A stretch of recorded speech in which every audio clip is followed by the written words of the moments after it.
j'ouvre un tout nouveau carnet de lecture. Installez-vous bien confortablement et on est parti pour une petite demi-heure de blabla livresque. Nous sommes jeudi 4 juillet, je suis en télétravail et je viens vous parler sur ma pause déjeuner.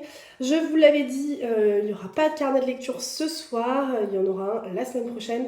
La raison est assez simple, en ce moment, vous l'avez compris, je suis dans une période un petit peu on ne peut pas vraiment dire que c'est une panne de lecture, mais on est plutôt sur une baisse de rythme, voilà. Donc je lis moins, j'ai pas trop de réception, je n'achète pas trop de livres parce que j'en ai déjà plein, donc voilà.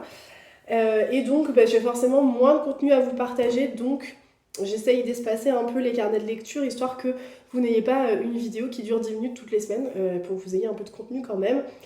Donc voilà, je m'excuse pour cette voix un peu nasillarde, puisque j'ai la joie d'avoir récupéré un rhume. Voilà, nous sommes au mois de juillet et je suis enrhumée. Aujourd'hui il fait beau, mais ça fait quand même une semaine qu'on se tape de la pluie sans discontinuer, donc forcément, voilà, c'est pas terrible. Hier j'étais en sweat, j'étais en train de lire là hier soir sur mon canapé en legging et en sweat, voilà. Donc ça ne reflète pas forcément trop la saison estivale, mais bon, c'est la vie que nous avons en ce moment. Donc espérons en tout cas qu'on va avoir un petit peu plus de soleil et que ça va se dégager un peu, parce que franchement c'est un peu déprimant. Donc pourquoi je vous disais ça, je ne sais plus.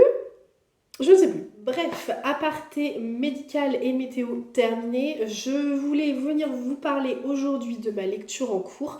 C'est un livre, je vais vous parler que d'un seul livre pour le moment, mais comme je vous disais, baisse de rythme, baisse de tout, donc forcément j'ai moins de choses à vous partager. Toujours est-il que j'ai commencé une nouvelle lecture, j'en suis page 143 et je vais la mettre en stand-by, puisque quand j'ai posté sur Instagram ma lecture en cours, Stéphanie m'a envoyé un message que j'ai tardé à voir parce que j'ai des problèmes de DM en ce moment, enfin bref, je vous passe les détails. J'ai tardé à le voir, mais en fait elle me disait qu'elle l'avait dans sa palle et qu'elle serait très contente de faire une lecture commune avec moi, et étant donné que j'aime beaucoup faire les lectures communes avec Stéphanie, je me suis dit allons-y. Donc bien évidemment j'en étais à la page 143, donc j'arrête de lire pour l'instant, je le mets en stand-by, j'attends que Stéphanie me rattrape et puis on finira la lecture ensemble. Donc ce livre, ce n'est autre que Toutes les vies d'Alice de Lucie Castel, qui est édité chez Charleston. C'est un roman qui n'est pas très vieux puisqu'il est sorti l'année dernière. Donc potentiellement, ça je peux pas vous le dire parce que je n'en sais rien, mais potentiellement il est sorti en poche depuis. C'est mon premier roman de Lucie Castel, je ne connais pas trop l'autrice, donc c'était vraiment une grosse découverte pour moi. Mais je l'avais acheté suite à la vidéo, les lectures à la vidéo de Manon, du compte Les Lectures de Manon, qui avait eu un énorme coup de cœur pour ce roman-là. Et d'ailleurs, je me suis rendu compte tout à l'heure que son avis est sur la 4e de couve, là. Donc vraiment gros coup de cœur. Elle a été lectrice Charleston l'année dernière, et donc quand elle nous a présenté ses différents coups de cœur tout au long de l'année, j'avoue que j'ai eu du mal à me retenir d'acheter. Donc j'ai acheté un peu frénétiquement, mais bon, voilà.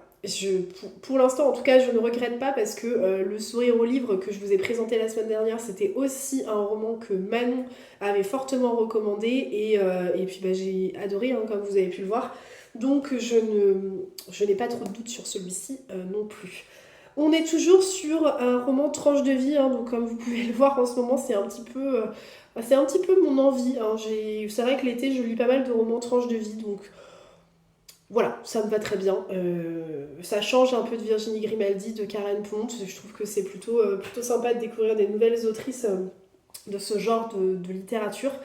Dans ce roman, Toutes les vies d'Alice, on fait la connaissance de deux personnes, deux sœurs. On fait la connaissance de Sarah, dans un premier temps, qui est une comptable qui habite à Lyon. Elle est en couple depuis des années, enfin elle est même mariée je crois, hein, depuis des années avec Alex, qui lui est juriste dans une société pharmaceutique.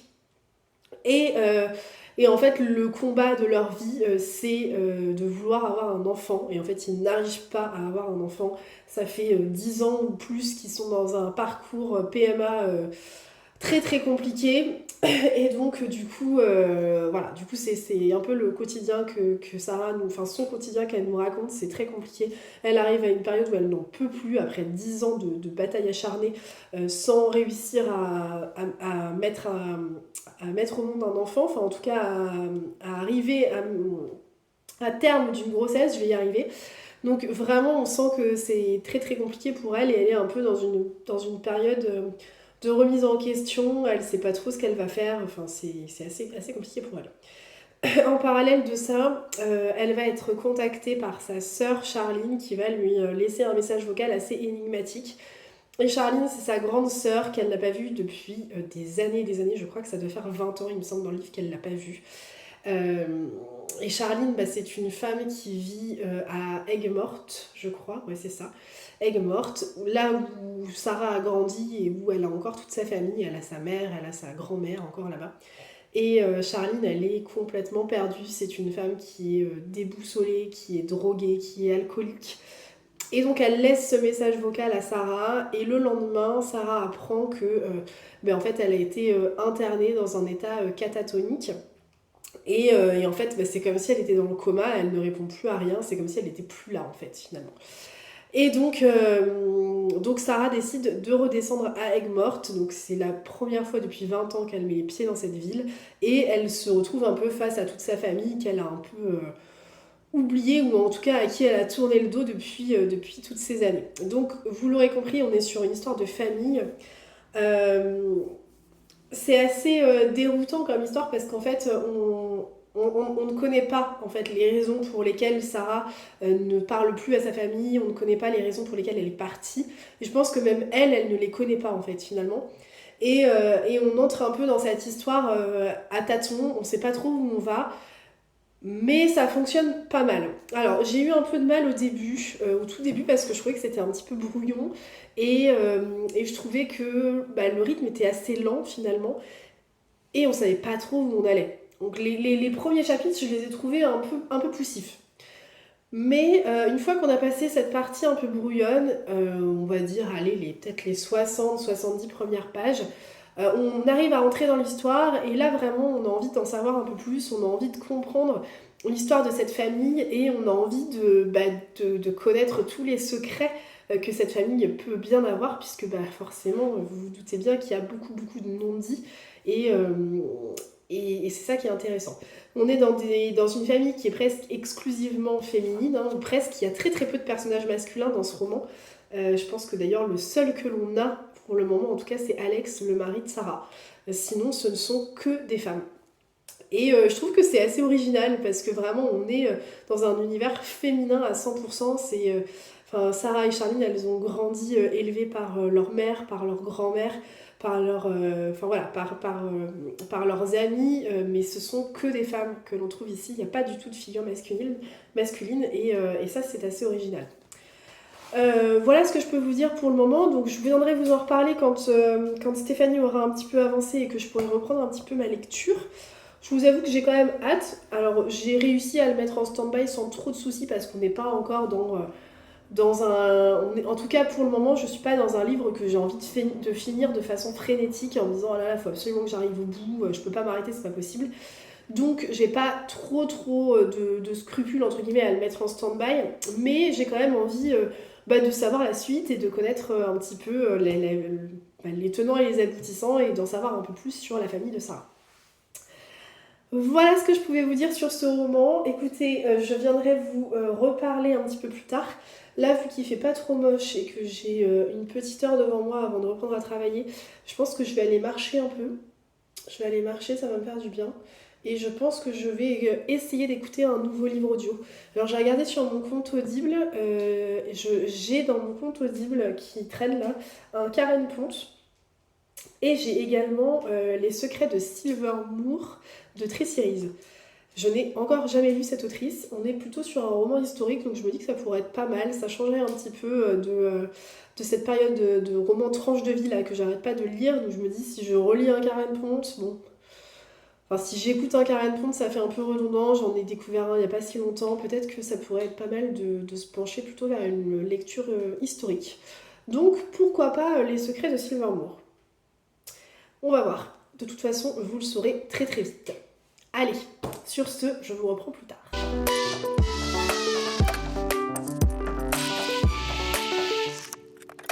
Hello, je vous reprends aujourd'hui, on est lundi soir, 18h40, je viens juste de rentrer du bureau et je vous reprends pour vous parler de mes lectures en cours. Je vous ai laissé la dernière fois pour vous dire que j'ai mis en stand-by toutes les vies d'Alice de Lucie Castel pour laisser le temps à Stéphanie de me rattraper. Vraiment, j'aime beaucoup cette lecture, donc j'ai hâte qu'elle me rattrape pour pouvoir poursuivre, mais je m'étais dit que j'allais reprendre un autre livre papier, histoire d'attendre un petit peu. C'est donc ce que j'ai fait et j'ai décidé de prendre un roman publié chez Hurlevent. C'est donc Nuit d'orage à Haute-Rive de Juliette Galliani.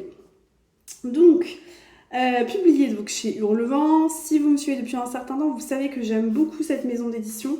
J'étais assez dubitative au début lorsque cette maison d'édition s'est créée, puisqu'elle est assez récente, hein, peut-être il y a 2 ans je crois, elle a été lancée.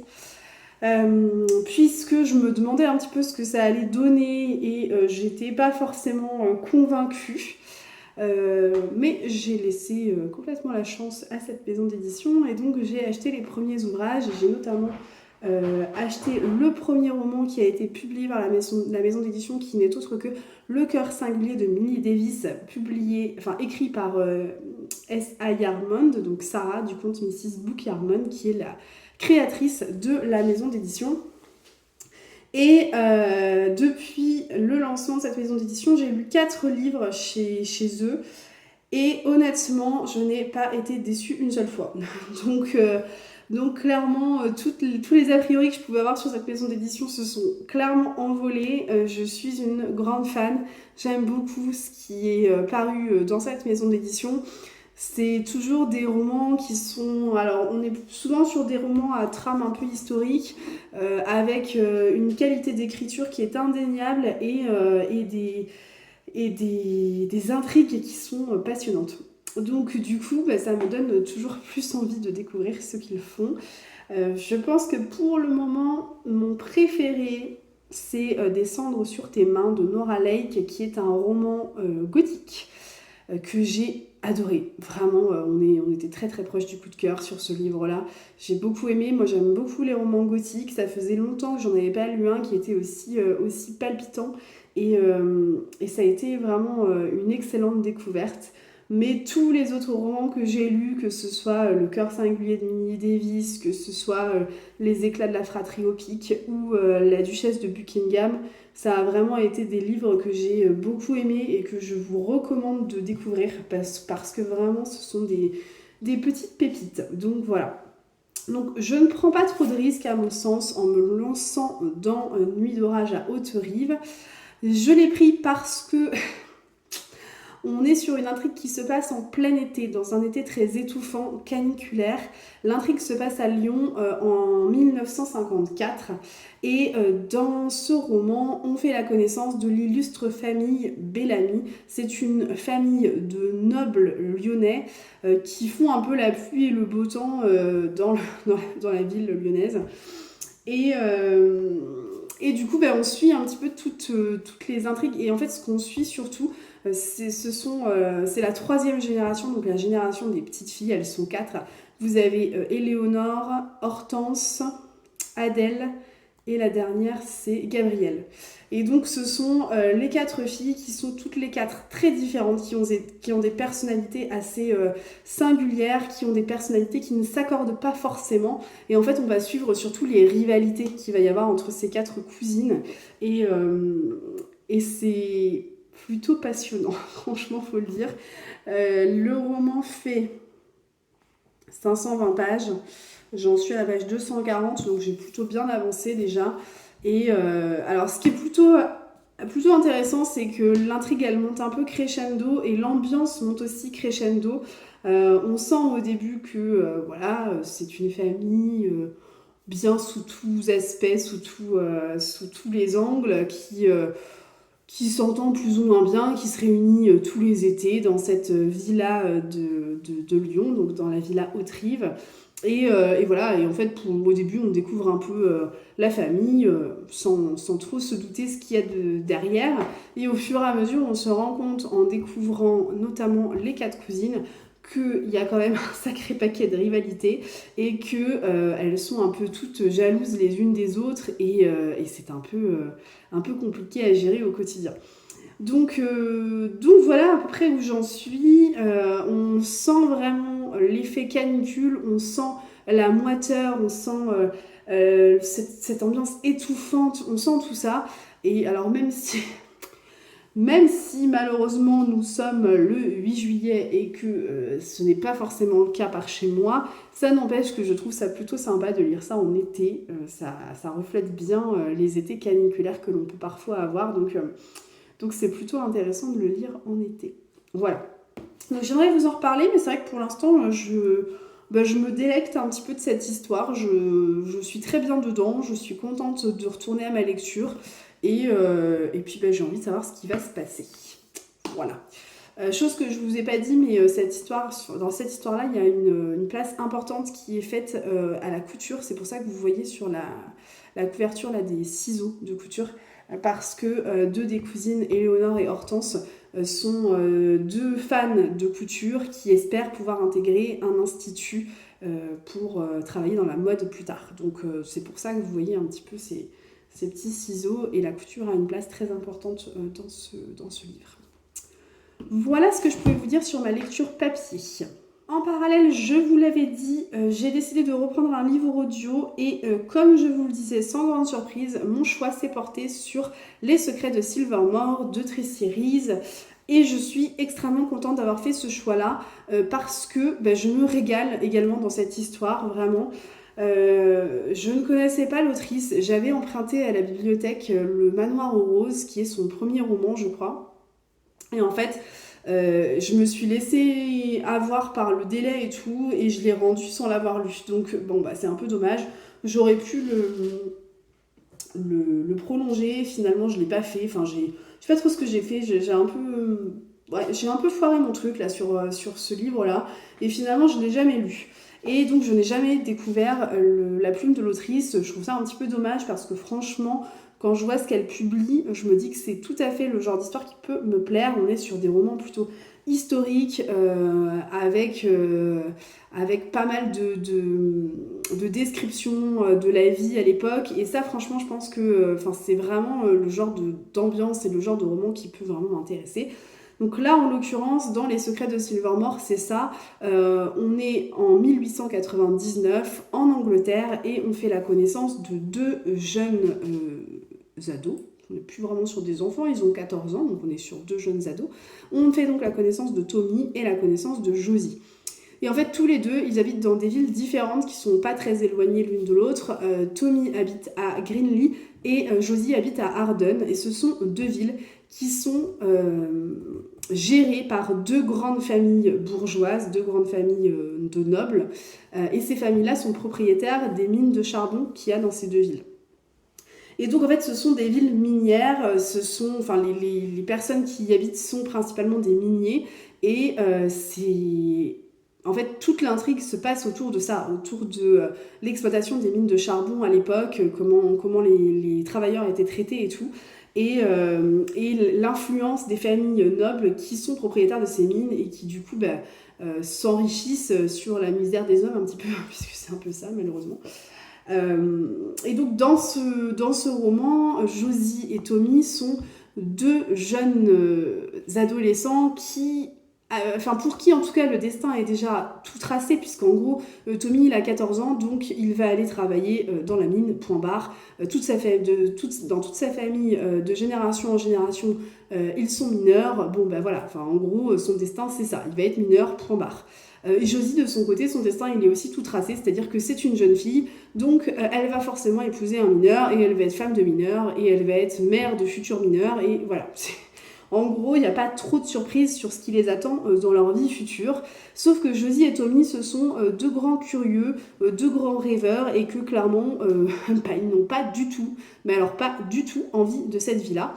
Donc ils vont se rencontrer un petit peu par hasard sur un chemin qu'il y a entre Arden et Greenlee et ils vont devenir inséparables. Ils vont vraiment...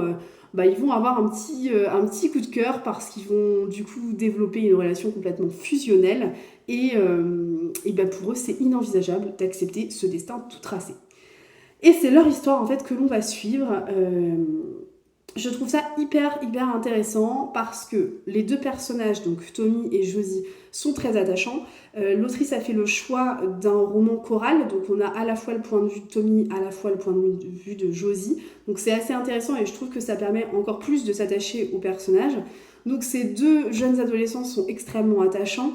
Et en plus de ça, je trouve qu'on est complètement happé par cette ambiance minière dès le début, dès les premières pages. Moi, j'ai été happée par l'ambiance, par ces deux petits villages miniers, par toute la vie en fait qui tourne autour de ces mines de charbon. J'ai été vraiment emballée par les descriptions, je m'y retrouvais complètement. Enfin, je trouvais que c'était très facile de s'imaginer les scènes, de s'imaginer la dureté du travail qui est demandé. Et vraiment, c'est extrêmement bien fait, j'aime beaucoup.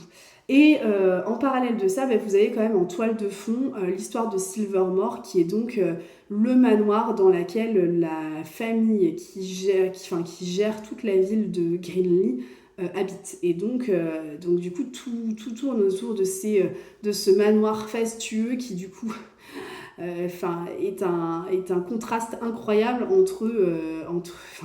qui présente un contraste assez fort vis-à-vis de la ville de Greenlee qui elle est une ville minière pas très très jolie quoi, hein. En gros c'est ça. Donc du coup je trouve que pour l'instant c'est hyper facile de rentrer dans l'histoire, hyper facile d'être happé, d'être embarqué par l'ambiance et j'aime beaucoup. Franchement je me régale, je suis contente de retrouver cette lecture audio à chaque fois. Là, vous voyez, je suis rentrée en grande partie à pied du bureau. Là, j'ai passé, je sais pas, une petite demi-heure à marcher. Et du coup, j'étais hyper contente de me dire que j'avais une demi-heure d'écoute audio devant moi et que j'allais pouvoir avancer dans l'histoire. Et ça a été un vrai régal. Vraiment, après ma journée de travail, c'était pile ce qu'il me fallait. Donc, j'étais très contente de ça. Donc voilà, pour l'instant, deux très bonnes lectures. Donc, on va voir ce que ça va donner. Je vous en reparlerai bien évidemment quand j'aurai avancé un petit peu plus. Mais c'est vrai que pour le moment, je suis assez contente. Ça me redonne un peu envie de lire un petit peu plus et de me plonger un peu plus dans les histoires. Donc petit à petit, l'envie revient.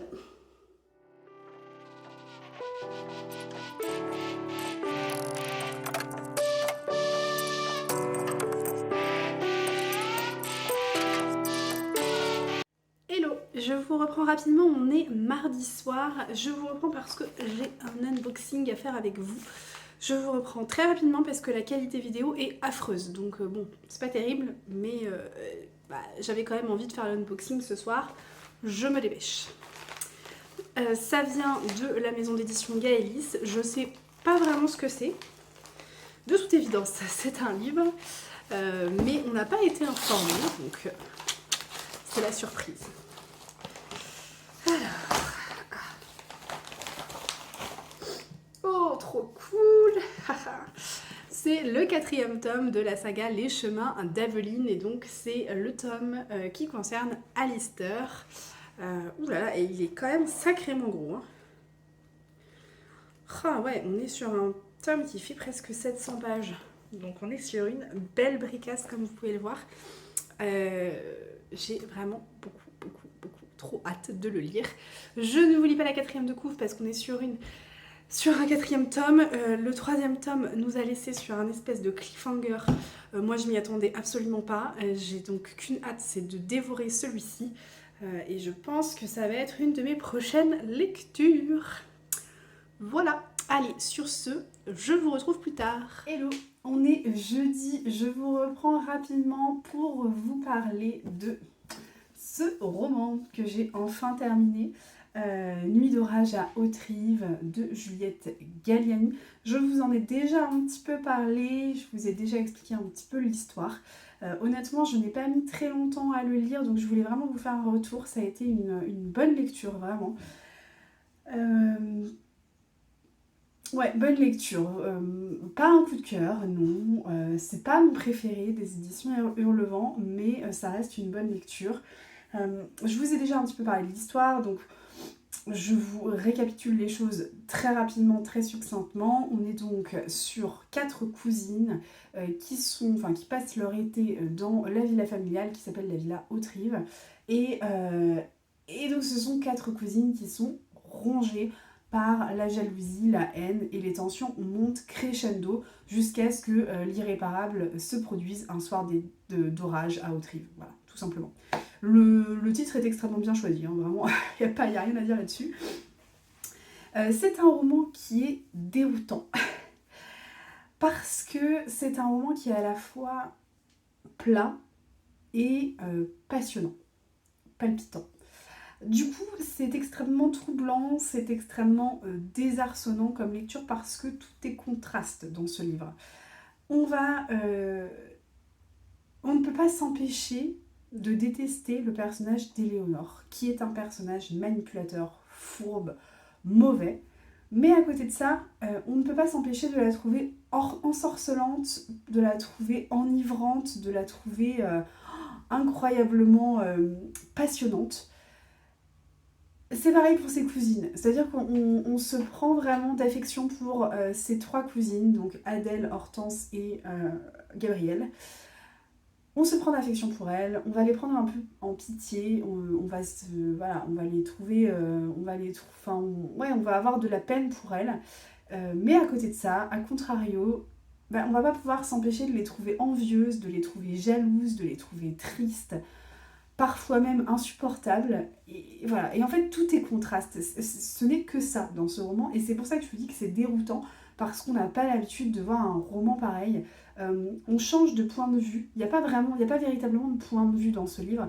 On passe très très vite d'un personnage à l'autre. On passe du personnage de Hortense à celui d'Adèle, à celui de Gabrielle, à celui de Céleste, qui est l'une des petites domestiques qui arrivent à la villa Hauterive, à celui d'Éléonore. Et en fait, du coup, c'est tellement bien fait, et c'est tellement une sorte de ronde de pensées différentes qu'on a du mal vraiment à se positionner et à se dire ok, alors ce personnage-là, vraiment, mais c'est une horreur, ou alors ce personnage-là, elle est vraiment trop adorable, hyper attachante. Non, enfin vraiment, il y a des contrastes partout dans ce roman, si bien que le lecteur est un peu perdu. On ne sait pas trop quoi penser, et quand on pense quelque chose, c'est remis en question 2 pages plus tard. Je vous le disais, c'est un roman qu'on peut trouver assez plat parce qu'il y a très peu d'action, mais l'ambiance étouffante, caniculaire, suffocante monte vraiment crescendo, et ça nous tient en haleine en fait. Ça nous tient vraiment en haleine, on a envie de savoir ce qui se passe, on a envie d'en savoir plus sur cette famille, et on a envie d'aller au bout de l'été 1954 avec les cousines, avec les fameuses cousines Bellamy. C'est un roman qui ne plaira pas à tout le monde, ça c'est clair. Si vous êtes amateur de sensations fortes, d'action qui ne s'arrête jamais, je ne suis pas sûre que ce roman soit fait pour vous, parce qu'il y a ce côté assez plat, assez contemplatif, qui ne plaira pas à tout le monde. Vraiment, on est sur un... En tout cas, ce roman-là, il est fait pour un lectorat qui aime plutôt les romans d'ambiance, les romans où on va observer les choses, où on va se placer un petit peu au-dessus de la villa pour se dire ok, alors qu'est-ce qui se passe exactement, qui est qui sont les méchants, qui sont les gentils. En gros, c'est un peu ça, hein. Et en fait, on est un peu au-dessus de cette villa et on essaye d'avoir une vue d'ensemble sur tout ça. Ce roman, c'est un huis clos entêtant qui est vraiment mené avec intelligence et brio. C'est vraiment très bien construit. J'ai beaucoup aimé la construction, j'ai beaucoup aimé l'originalité du fait de tous les contrastes que l'on peut avoir, du fait de l'ambiance suffocante, caniculaire. J'ai beaucoup aimé tout ça. J'ai eu une petite déception avec la fin. J'ai trouvé que la fin était très rapide, peut-être un peu trop prévisible. Et ouais, un petit peu rapide à mon goût. Je m'y attendais en fait, je m'y attendais, et j'ai pas été surprise comme j'aurais voulu l'être. Donc c'est le petit le petit hic, on va dire, de ma lecture. Ça n'empêche que c'est un roman que j'ai dévoré, que j'ai beaucoup aimé, et encore une fois, ça reste une très très bonne lecture.